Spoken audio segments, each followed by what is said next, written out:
Je vais me concentrer sur la partie la plus importante du pitch. C'est le problème. Parce que s'il n'y a pas de problème, il n'y a pas de business. Et malheureusement, beaucoup d'entrepreneurs ne savent pas articuler un problème business. La plupart du temps, ce que je vois dans les pitch decks, ce sont les problèmes de la Banque mondiale. Oh, il y a tant de gens qui meurent à cause de la maladie. Oh, c'est pas ça un problème. C'est pas ça un problème de start-up.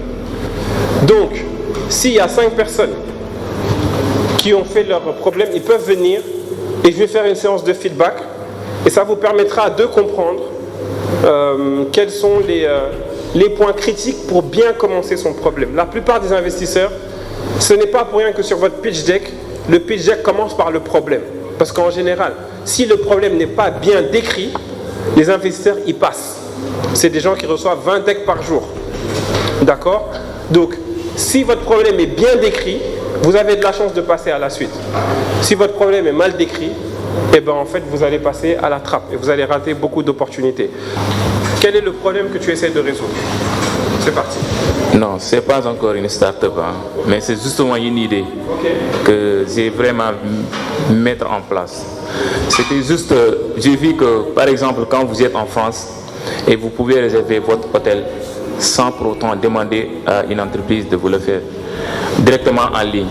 Alors ici au Sénégal, il y a beaucoup d'hôtels et pas seulement à Dakar. Il y a Dakar, il y a d'autres régions. Comme par exemple dans la région de Thiès, on a Mbour, Saly. Et pour réserver votre hôtel, vous pouvez rester en France, choisir l'hôtel de votre choix, la ville qui vous plaît. Et donc, vous aimeriez créer une start-up qui pourrait mettre en rapport tous ces hôtels, leur information, leur niveau, mais également tout ce qui est en rapport sur ça. Et chaque personne qui veut faire une réservation pourrait faire directement dans ce site, dans cette plateforme, facilement, sans pour autant aller sur une agence ou autre. Super. Comment tu t'appelles? Mon nom c'est Doudou Seydi. Donc Doudou Seydi, déjà je te remercie beaucoup. Les bons entrepreneurs tentent leur chance. Donc c'est bien, tu es sur la bonne voie. Du coup, qu'est-ce qu'a fait Doudou Seydi? Ça c'est un problème courant. Je lui ai dit, parle-moi du problème. Qu'est-ce qu'il a fait? Il m'a parlé de sa solution. Ça c'est un problème que je vois tout le temps. Dans les formulaires de concours, quand on vous demande de parler du problème, parlez du problème, ne parlez pas de la solution. C'est ce qu'il a fait. Je lui ai dit, quel est le problème? Il m'a dit, moi, ma solution permet de réserver, blablabla. Bla, bla. Grande erreur constante. Je suis sûr que n'importe qui serait venu ici, c'est ce qu'il aurait fait. D'accord? Ne parlez pas de la solution quand on vous demande de parler du problème. Parlez du problème. Alors, Omar Gueye, deuxième itération, beaucoup mieux. Il commence à me parler d'un problème. Il me dit le problème, c'est les embouteillages. D'accord? Les gens, les embouteillages. Comment améliorer son problème? Donc maintenant, on a un problème. Le problème, c'est les embouteillages. Les gens ne savent pas. Qu'est-ce qu'ils ne savent pas? Bon, d'habitude, vous pouvez être sur la route et vous voulez aller de l'autre côté ou bien vous pouvez par exemple aller d'un autre côté ou bien d'une autre localité à Dakar par exemple en déplaçant sans pour autant savoir s'il y a de l'embouteillage ou pas. Ok. Donc les gens ne savent pas où sont les embouteillages. Ok? Reste ici. C'est un très bon départ, c'est un meilleur départ. Comment améliorer ce qu'il a dit? Je vais vous donner quelque chose de fondamental. C'est très très très important. Pour qu'il y ait un bon problème, il faut qu'il y ait quelqu'un. Quelqu'un, ça ne peut pas être les gens. Quelqu'un, ça ne peut pas être les gens. Parce que ma fille, c'est les gens. Mon fils, il a 3 ans. Est-ce que mon fils, il va connaître tes problèmes d'embouteillage? Tu comprends? Première leçon, quand vous parlez de votre problème, il faut préciser qui a le problème, qui est la cible. Est-ce que tu peux, alors tu vas te présenter, nous dire ce que tu fais et nous dire quel est le problème que tu essaies de résoudre. D'accord? S'il te plaît, il faut me dire qui a le problème. C'est parti. Alors bonjour, je m'appelle Amadou Thiam, je suis baccaliste en programmation. Alors le problème que j'essaie de résoudre, c'est qu'aujourd'hui au Sénégal, il y a un championnat sénégalais un champion de foot sénégalais, mais ici, les Sénégalais, ils connaissent mieux les championnats européens et les joueurs européens. Mais le problème que je résoudre, c'est que les joueurs sénégalais ici, les joueurs locaux et les équipes qui jouent en championnat sont pas très visibles, ils ne sont pas très connus. Par exemple, ici, tout le monde connaît Lionel Messi, mais ils ne connaissent pas Lamine Diédhiou. Donc, la solution que j'apporte serait de créer une télévision spécialisée pour le championnat sénégalais et qui aidera aux équipes et aux joueurs d'avoir une visibilité. Super. Comment tu t'appelles? Amadou. Merci Amadou. Donc déjà, bravo d'avoir pris l'initiative. Tu as essayé de nous dire quel était le problème. Il y a deux choses qu'il a faites qu'il faut éviter de faire pour améliorer son problème. Premièrement, il nous a parlé du championnat. Le championnat, ce n'est pas quelqu'un. Le championnat, ce n'est pas quelqu'un. Le championnat, c'est une organisation. D'accord? Donc, il faut que tu me dises qui organise les championnats et qui veut, au sein de cette organisation, veut que le championnat soit visible. C'est certainement le président de la fédération sénégalaise de football ou j'en sais rien du tout. D'accord? Ok, première chose. La deuxième chose, il a fait une erreur très courante. Il a dit, les joueurs, le championnat, veulent plus de visibilité. Et comme par hasard, sa solution apporte de la visibilité. En fait, qu'est-ce qu'il a fait? Il a décrit le problème par l'absence de sa solution. Ça s'appelle en logique de l'autoréférence. C'est le meilleur moyen de se tromper.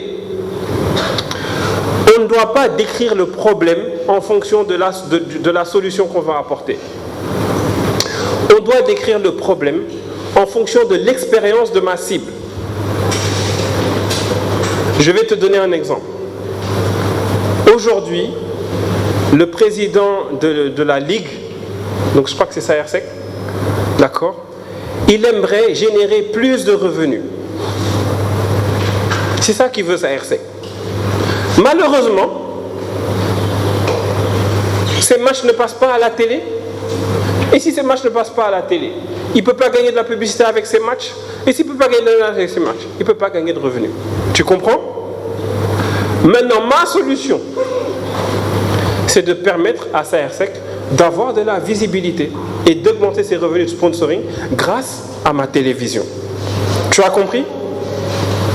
Mais si tu viens me dire, waouh, Saersek, son problème, c'est qu'il veut de la visibilité.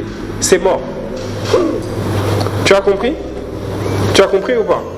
Donc, deuxième enseignement, pour comprendre, pour formuler le problème de votre start-up, il faut qu'il y ait quelqu'un, mais surtout, il faut bien comprendre l'objectif de cette personne-là. En fait, c'est pourquoi elle veut de la visibilité.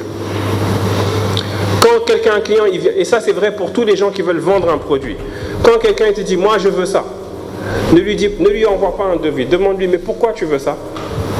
Et demandez pourquoi, jusqu'à que vous compreniez réellement quel est l'enjeu derrière ce besoin-là. Ça s'appelle un idéal. D'accord? Donc l'idéal, identifiez bien l'idéal de votre cible pour bien comprendre son problème. Donc, qui est la cible? Quel est son idéal? Donc, troisième leçon, pour qu'il y ait un problème, il faut qu'il y ait quelqu'un, il faut qu'il veuille quelque chose et il faut qu'il y ait une réalité. La réalité, c'est quoi?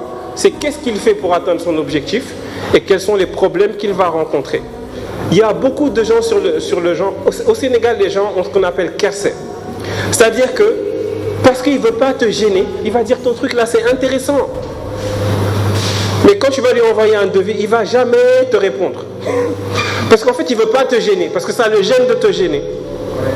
Vous devez apprendre à détecter ça. Comment on détecte ça? Croyez-moi sur parole. Quelqu'un qui veut quelque chose, en fait, il est déjà en train de chercher la solution. Donc vous êtes une solution pour lui. Il va faire des choses pour avoir ce qu'il veut. Comme quelqu'un qui veut son bac avec mention très bien, en général, il va prendre des cours du soir, il va faire des annales. Quelqu'un qui cherche du boulot, il va se mettre sur LinkedIn, il va mettre en place son profil LinkedIn, il va aller déposer des CV, il va demander dans son réseau. En gros, en résumé, quelqu'un qui veut quelque chose, mais qui ne fait rien du tout pour l'avoir, en fait, qui ignore. il n'a pas encore de problème. Peut-être ça va venir, mais ce n'est pas encore le moment. Ce n'est pas la peine de se concentrer sur lui. D'accord? Est-ce que c'est clair ou pas ce que je dis? C'est bon? Donc le dernier point, et c'est le plus important, c'est que pour bien décrire le problème, il faut quelqu'un, il faut un idéal, il faut une réalité et il faut une conséquence. Parce que s'il n'y a pas de conséquence, il n'y a pas de problème. Je vais vous redonner l'exemple de l'élève qui veut son bac avec mention très bien. Il veut son bac avec mention très bien. Il va à l'école tous les jours à l'heure. Il fait tous les cours du soir. Il fait tous les cours, il fait tous les annales. Il travaille chez lui. Il fait les traversées la nuit. Il fait tout ça. Il arrive aux examens blancs. Il a 17 de moyenne.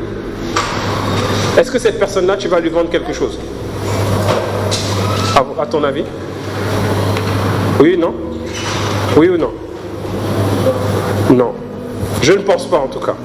Tu prends la même personne qui fait les mêmes efforts. Il est aux examens blancs, c'est-à-dire donc peut-être à 2 ou 3 mois du bac. Il arrive, il a 8 de moyenne. Si tu vas le voir, tu dis, moi j'ai une solution pour toi pour augmenter tes notes. Est-ce que tu penses que tu vas lui vendre quelque chose? Oui. Il faut que le statu quo ait une conséquence dans la vie des gens. S'il reste comme ça et qu'il ne fait rien, et que la conséquence va faire mal, alors vous avez un problème. S'il manque une cible, un objectif, une réalité et des conséquences, ou les conséquences, ça veut dire que vous devez encore creuser. Peut-être qu'il n'y a pas de problème. Et ça explique souvent la raison pour laquelle, quand on a un prospect, on a du mal à vendre, ou quand on a un investisseur, on a du mal à lui convaincre du problème. Quand vous avez compris tout ça, ça c'est la conceptualisation de votre problème. C'est pour être sûr que le problème est très clair dans votre tête. Validez les 4 piliers. Maintenant, quand vous avez validé ça, vous devez chercher ce qu'on appelle un hook. Comment raconter ce problème-là de manière convaincante? Souvent, les histoires, ça marche. Racontez l'histoire de votre personnage, le storytelling. Ou bien un chiffre clé. Là, vous pouvez utiliser les données de la Banque mondiale, etc. Ou bien une anecdote. D'accord? Voilà. J'espère que ça va vous aider. Si quand vous pitchez, attachez-vous à commencer par un problème qui est convaincant. Et si vous passez par ces 4 piliers-là, vous aurez les éléments pour rendre votre problème convaincant. Merci.